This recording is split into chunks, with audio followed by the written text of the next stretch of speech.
don't say anything risque or lewd or family unfriendly, Steve. This is a family show. All right. So our next topic is an article came out on Forbes. Well, I think it was originally somewhere else, and then Forbes like picked it up and like did their own like, hey, this is a thing going on. Oh, okay. Well, either way, I was talking about Fender guitars, the Fender brand, Fender musical instruments. I think we've had an all Fender episode so far. Oh my gosh, we have. Yeah. The Fender episode. I mean, it's not hard to do. Yeah. And basically, Basically. Really? The article is talking about how, in this time of like musical instrument turmoil where we keep hearing about Guitar Center only has like 6 months left.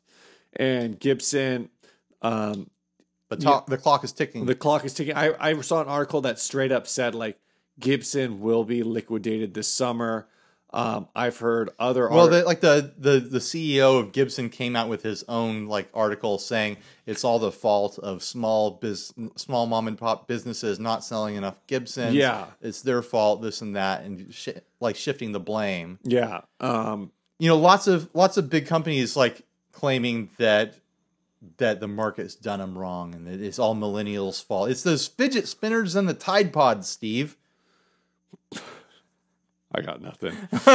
All right. So anyway, and they were kind of like going off on that whole thing. And you're right. Like, and just to poke one more time at Gibson, like one of the articles I read said that Gibson actually had like an investor group approach them, but part of their pitch was that they would only give Gibson the money if the board like agreed to fire Henry Jukowitz or whatever. They should, money or not.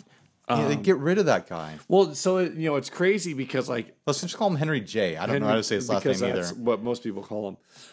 But the other thing with that is like if you forget, like Gibson was also terrible in the 80s. Yeah, and Henry J. was actually the one who like pulled them out of that and said like, no, we need to get back to basics and we need to like do like a simple line and make like high quality stuff. And then somewhere like in the shifting markets, like Gibson just didn't wasn't satisfied to like, I don't know. I don't know what's going on, but they diversified. They bought all of these like weird companies, which is probably how they're going to like really get out of this mess is by unloading like all of these brands, the brands that time forgot. Anyway, I wouldn't be surprised to find out that Gibson owns like Tab Soda, like some bizarre thing that they sunk millions of dollars into and has never like given them a return. Yeah, but anyway, we're not here to talk about Gibson. We're here to talk about Fender. Well, we're here to talk about this article about Fender. The article picked out, I don't know, like a handful of things that I thought were really interesting. One is that, like the bigger picture is that Fender is like taking advantage of the current state of the market. Not that in so far that the market's down. And one of the things this article actually says is that the market for musical instruments isn't down. It's up. It's actually up. I don't remember the number, but it said like it's millions of dollars above what it was like 10 years ago. Yeah. And like it said that people are like going to concerts like 20% more this year than last year. People are going out and watching music. That's incredible. And so Fender's the article talks about how like Fender's angle has been to just embrace that and work with the market growth and like embrace like what's digital and like what's new. And I think when you look at some of the endorsed artists that they've brought on, like they've kind of shown that. But one of the other things that's they brought up, and we've seen this trend from some other companies as well, is that Fender in their market research found that like one, they're doing most of their sales through online stores, so places like CME, Sweetwater, in Reverb Europe, is like mentioned. Thomann, Reverb. So it's like Guitar Center is like bombing. We're told, but physical retail is bombing across the board. Retail is bombing. So Fender has like just gotten out of that game completely. Fender actually I think it was Andy. I don't think they're out of it completely, but they're not relying on it completely, right. And so they talked to like Andy Mooney, who's the CEO, and he says that like even Fender's own online shop actually doesn't account for like a big chunk of their sales, right? Except for specific like hard to get models like left-handed guitars, right? Or like if you want very specific colors that are like harder to get in stores. Like I think about myself, and I'd consider myself a well-informed and frequent buyer. Sure. Of the last Fender guitars that I've bought, one I bought here off of Craigslist used. Okay. One I bought used off of Reverb, so that's a digital sale. One I bought new from Sweetwater. Like that's the pick. Like I'm a frequent and informed buyer, and I'm choosing to go basically mostly online with this stuff. Even with Craigslist, that was initiated online. I didn't go into a physical store. Yeah. So the other thing that they talked about that I thought was really interesting from their market research is that they talked about how basically the classic story is that when you go to a music store, it's a sausage fest. Yeah. And so that's always been the perception is like, oh, like we don't like guitar companies don't need to diversify their marketing. I mean, because when you go to a guitar store, like it's just a bunch of dudes. So let's appeal to the dudes in the guitar stores.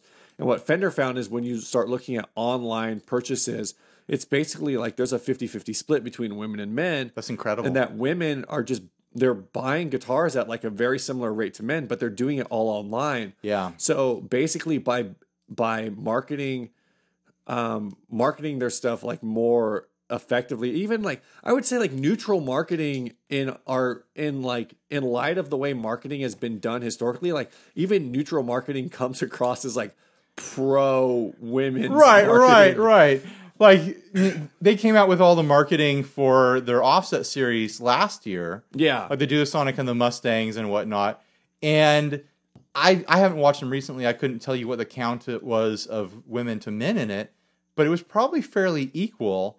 But the way people reacted to it, you know, the old like classic rock set on various forums was like, oh, what are they doing? Showing us all these girls and young people, blah, blah, blah. They're not going to sell any to me. Fender just lost a customer. How am I going to play Led Zeppelin on that if I see all these girls on here? Yeah. Like the belly aching when it was going on was just ridiculous. But hey, guess what? Fender was selling guitars to like a new generation of players. Yeah. Like a new generation and people who are not represented. And you know what happens when people who are not represented get out there and start making music? You get whole new genres of music sprouting up. That's where like punk rock comes from. That's where rock and roll comes from in general. That's where rap came from. Like people who are not represented in pop culture, like having the means to create their own art. Yeah. Like I think it's very exciting. I am very excited right now.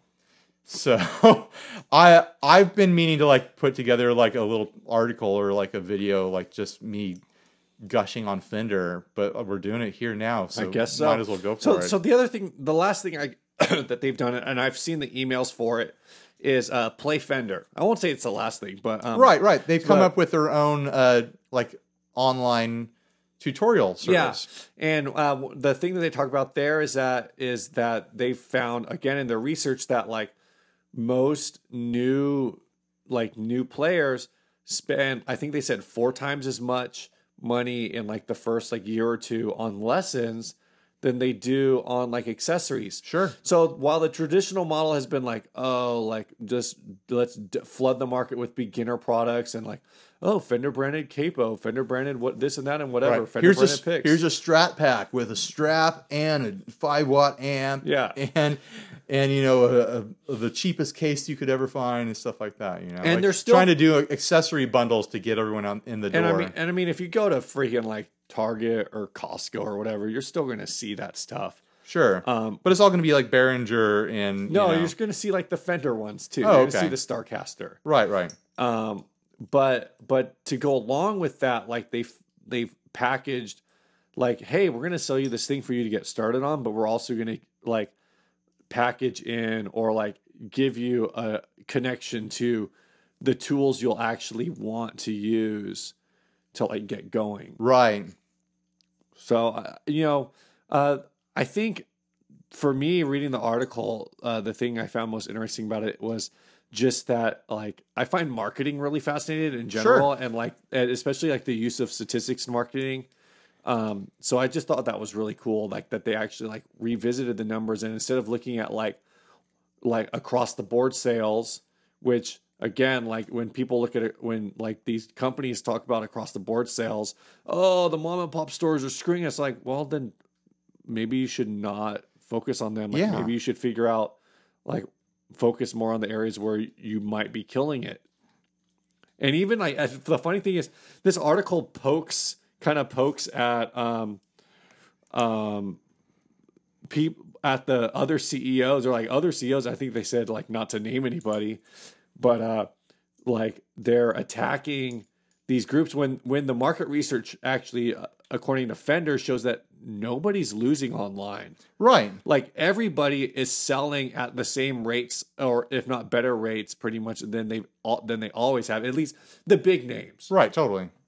you know. So either Fender's market research is bad, or some people are just like getting uppity about nothing. I think the old guard is just butthurt that they're not, that the classic rock set isn't floating their boat as high in the water as they used to, and that they shouldn't be surprised that that age group and that genre of player is, I mean, I don't want to sound morbid, but they're heading for the grave. Jeez. I mean, but they're getting to the time in their life where they're not like, oh, I'm going to buy a new guitar every year, or I got to scratch my, my Les Paul itch this year. They're like, I got my nice guitars. I'm not playing as much as I used to because I'm old and I'm playing with my grandkids, kind of fading into retirement. I'm not in a band, It's not a viable market to invest in. And it was a huge market share for so long, so many decades. Yeah. It's time for these companies to look to the younger generation. And I think it's very telling that their statistics said that people are going to concerts 20% more this year. Like, think about like the biggest concert festival close to us. Which one is that? Coachella. When you think of a person at Coachella, what kind of person do you see in your mind? A person younger than me. In my mind, I see like a young hip woman. Sure. Like that's the stereotype of like the Coachella goer. Yeah. Yeah. That's who you want to market music instruments to. These people are going to music festivals. They're going to be starting their own bands. They're going to want to learn how to play music. It makes total sense. Yeah. Like young hip women. That is like a completely unexplored market in the music instrument world. And I think it's the future. Like, you have this completely untapped well. And I know it's like shrewd business, but it's like, get that money. Yeah. Sell stuff to them. We kind of like have been hammering this, and I almost feel we've kind of said that I've heard people talk about this before, and like I sometimes go back and forth on it. It almost sounds like, it almost sounds gross. Like the majority, like, you got to market to those women. Get out there and market. Well, that's what they've been doing to everyone. It's like, we got to get the baby boomer classic rock guy. We got to get the 80s metal dude. We got to get the 2000s new metal dude. We got to get the 90s grunge guy. It's like, all marketing is finding your target demographic and figuring out how to reach them. Right. And I think really the biggest thing is like, for so long, and if you do it right, that demographic likes it. Yeah. When you market to them. And for so long, like, I think the perception of it has been like, marketing has to be like, it has to be obvious who you're marketing to. Sure. And I think that's one of the things that's like finally, well, I don't want to say finally, because I haven't really thought about it that hard specifically. But one of the things that is shifting is like, so one of the things we did do on my trip is there was a Guitar Center like down the street from the hotel we stayed in San Francisco. I didn't go in because we just didn't have the time. I kind of wanted to, just to say that I went there. Sure. But we just walked by, and on the outside they had a glass. It wasn't like the Guitar Centers we have here where they're like in shopping malls. Like, it's on the street. And so the whole front of the store is just glass. And on the inside of the glass, they just had like posters. Yeah. And they had like a poster that was like just different people, and I'm like trying to figure out who these different people are. Some of them were just like rando, like just models holding guitar, like models, like in the sense of like they're just stock photos. Sure. One of them was like was Cocky King, who's like a fantastic female guitarist. And one of them was like just like a dad playing an acoustic guitar with like his kid like leaning over his shoulder. Like that's the kind of advertising that's like it's subtle, but it's actually like really powerful because there's nothing about it that says like you got to be pro. Yeah, there's nothing about like the Cocky King one where you're like, I don't even know if I'm saying it might be Khaki King. I think it is Khaki. I was like, really? I don't think that's a name. Is it Khaki? Anyway, but it was just her like sitting on a stool playing guitar. Like there's nothing about that was like, be a hot woman, like whatever, play guitar. Like it was just like, it's just by seeing it and going like, oh yeah, that's a woman. And like other people like I see the picture of like the dad playing guitar and like his kids like just hanging out. It's like, oh, that's what I should be doing more. and already there, it's like, real life stuff. You've almost got me like in the store already just because I'm like, oh, like I need a beater guitar. So like if I want to play guitar with my kid around, like, and they fall down and land on it, I'm not going to be like, well, all my guitars are beater guitars. Let's be honest. I mean, and honestly, there have been times and decades where like overt sexuality was used to sell guitar music and instruments in general. Like even like I'm not talking about just like, you know, the bikini mags of old. I'm talking, you know, like the whole hair metal thing was just like finding hot dudes to be eye candy for music videos. So chicks would like it. So dudes would take them to concerts and they'd sell double tickets. You know, like that's what it comes down to. And it's like the music scene we have right now surrounding like guitar music is not that at all. No. It is not an overt sexual like imagery sort of thing. It's like very kind of like hip and kind of woke, you know, kind of androgynous and kind of, you know, it's softer and friendly and, you know, all those people are having sex, I'm sure of it, but that's just not the visual. Right. Unless it's Karen O from the IAS. But anyways, I think we've